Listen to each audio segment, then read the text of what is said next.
About 12 years ago, I moved to New York City, and to this day, I do not know why I did that.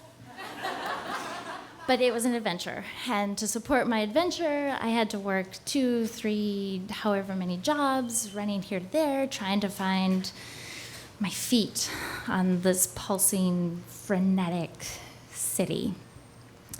Within the beginning of the time that I was here, I met this man named John.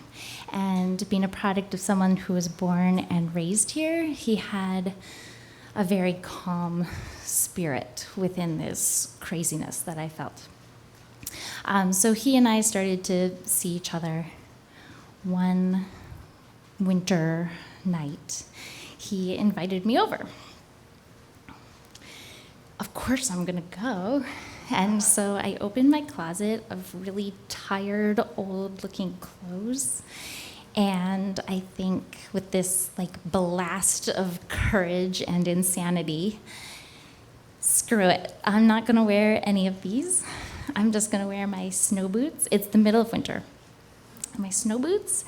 And I grabbed my Old Navy, all-weather, camel-colored trench coat.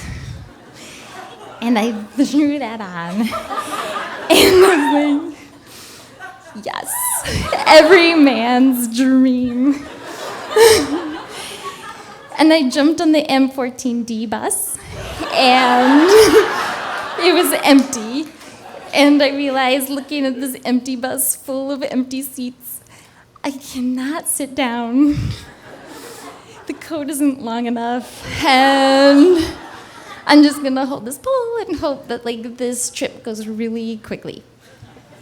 So I get to his house, and he buzzes me up, and I go up, and I'm thinking, on the bus, I had lost, all of my courage. And I thought, what am I doing? What am I doing? I am not this kind of person. Whatever that means. I'm not. This is not who I am. And I get to his apartment, and I open his door, and he's fully clothed, winter jacket on, and he's lacing up his boots. And he's like, you know what? I'm so hungry. Let's go out to dinner. And I said, no, I'm not hungry. And he said, okay, just pizza. And I was like, I hate pizza, no. And he said, sushi. And I was like, no, I don't. I just couldn't tell him, I just couldn't tell him what I had done, because I was not, I didn't know what I had done. And he's like, all right, you know what, Bruno, this bartender at the steakhouse where we often went to, he's like, Bruno's at the bar at Strip House, we're just gonna go there, don't worry about it, we're gonna have lamb chops. He knew, the secret to my heart was lamb chops. And he said, let's go there. And I thought, oh my God, every time I say no, it gets, worse, pizza to sushi to steak, now it's gonna be forever, and I'm naked, and okay, let's go, let's just go.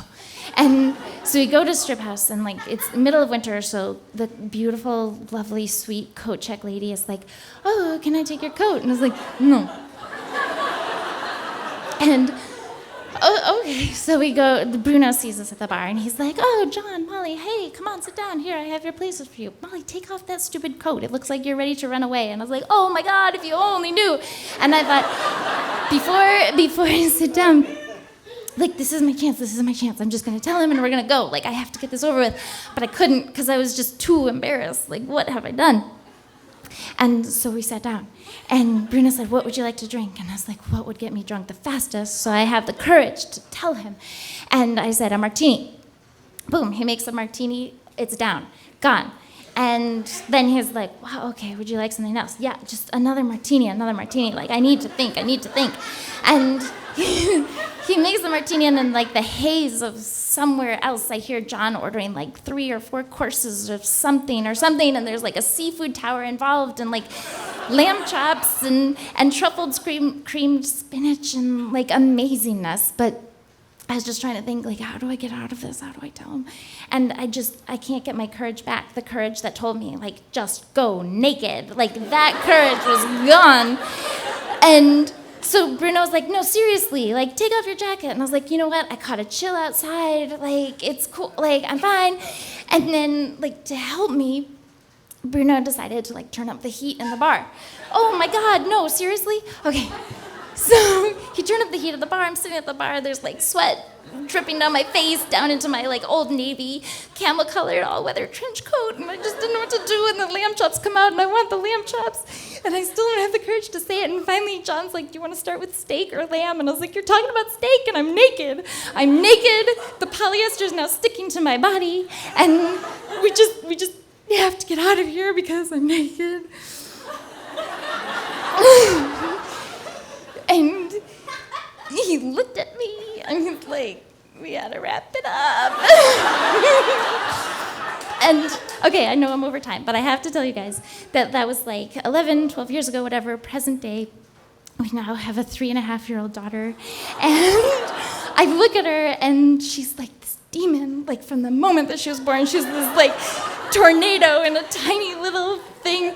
And I look at her, and I think, like, how do I help mold you into the person you're supposed to be? And I realized that when I was saying, like, I am not this person, that we don't have control over who we are and what we're supposed to be, and least of all, we don't have control over our kids, but we can be more than we ever imagined.